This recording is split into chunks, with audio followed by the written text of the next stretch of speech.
Ay, dung mani. Ayaw ko hapit-hapit sa mga tindahan, uy. Kay igabot nimo din lang ka makascore kay tungod sa imong kaluya, wa pa taon tay liwat, uy. Ha?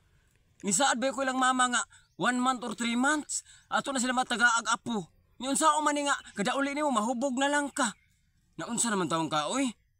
Dung mani. Ayaw si kapit-hapit lang Inday Lourdes tindahan, uy. Kay wa na kay umoy tungod sa imong kahubog, wa na. Dili na ta kahimog liwat in town. Ditso naman ang kagkahagba igabot sa balay. Bisag unsaon akong manumano, unsaon akong pa lami-lami ni Musos, wa jud. Di na jud mo dugana. Mao nga ayaw na in town, oy dung mani. Ha? Nagdali ta dong.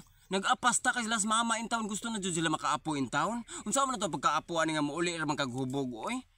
Ha? Ayaw palabi kung muina magiga ayaw palabi ka nang painit ra sa lawas ba kay diha man na mugawas ang gana basta init-init ra ka nang pagtunga ras imo imnon ba gagmay ra gud kaayo di gud nga mag-inom gyud kag maayo kay wa na di na makagagahom og magsubra na sikas kahubog wa na kainit init imong lawas pero imong armas di na mo barog mao nga ayaw pagpalabig hubog in taon oy dung mani kay nanginahanglan tagliwat in taon ha ayaw na in taon na usba na imong kaugalingon mani ha bantay ka ayaw naghapit lang Lourdes ha sige bye amping